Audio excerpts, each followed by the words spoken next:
The X-Men animated series is back, and whether it's going to be good or not, just like the cartoon, I'm about 20 years too late with this review. There's lots to unpack here as we take a look at Rogue from the Marvel Legends X-Men 97 action figure line. So as we take a look at the action figure here, we're trying not to get too much of the light bouncing off of it here. Thankfully, we have the retro-carded blister packaging revealing any QA issues, of which I see none. I hope. The figure, according to the sell sheet, is fully articulated with premium design and posable arms, head, and legs. Great. Thanks, guys. The Marvel action figure comes with two accessories, as we can see here. One ungloved hand and one gloved hand on top of the two hands that she already has.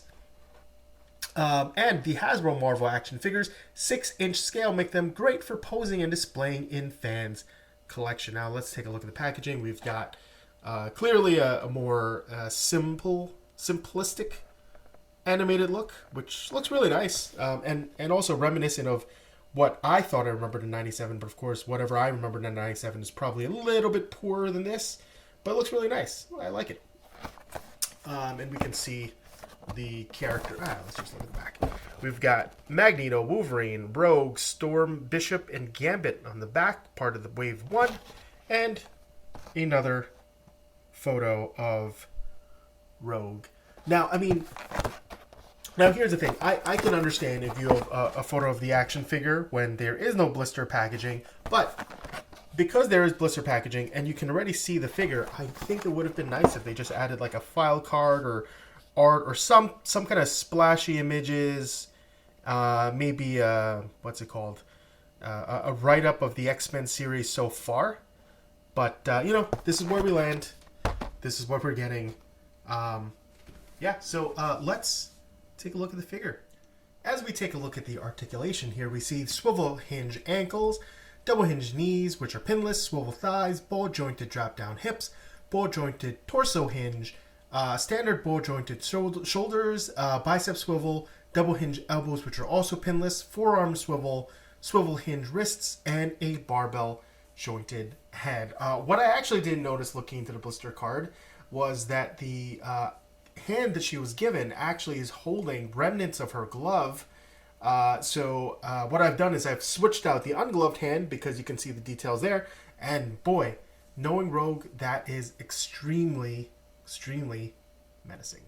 As we move into the figure comparisons to help you decide how the design language for this particular figure shapes up to others in similar universes, we're bringing along the Hasbro figures from the Star Wars Black series, the Power Rangers Lightning Collection, and the standard and perfectly 6-inch scale 6-inch Spider-Man figure. Now, of course, we do also have the original Marvel Legends Rogue, which in comparison looks a lot more mature. I'm not really sure if that's the right term here, but the original Rogue is a lot heavier in the makeup, has a different chest piece that kind of weirdly lifts and separates the much larger bust. And so you can see it here, it's the cloth kind of naturally stretches over the chest area, whereas here, again, there's that, I don't know, that separation thing that, in looking at it now looks a little bit odd. Also, the newer figure has a friendlier face that matches the tone of the show, but doesn't quite match the aesthetic. I don't know. There's something that seems a little bit off, even though still it looks a lot better, I think. Both facial sculpts are a little bit off the mark to me, and I think if these two had somehow met somewhere in the middle, it would have been a great figure. But again, I do think the animated version just looks a lot better overall, just in terms of proportions. Maybe that's what I'm getting at. The proportions just look right. Just something about it looks a little off after that. So you can see like the nose is a little too long here. The face may be a little too sharp. The mouth a little too large for what it is. But all the proportions here look just a lot more in line with human features, even though it doesn't cross at that like uncanny valley kind of deal. So let me know what you thought of this figure. Did you like it? Did you hate it? What kinds of stuff do you prefer collecting, and what figures are you looking forward to in the next couple of months? Thanks for watching, and stay tuned for more content.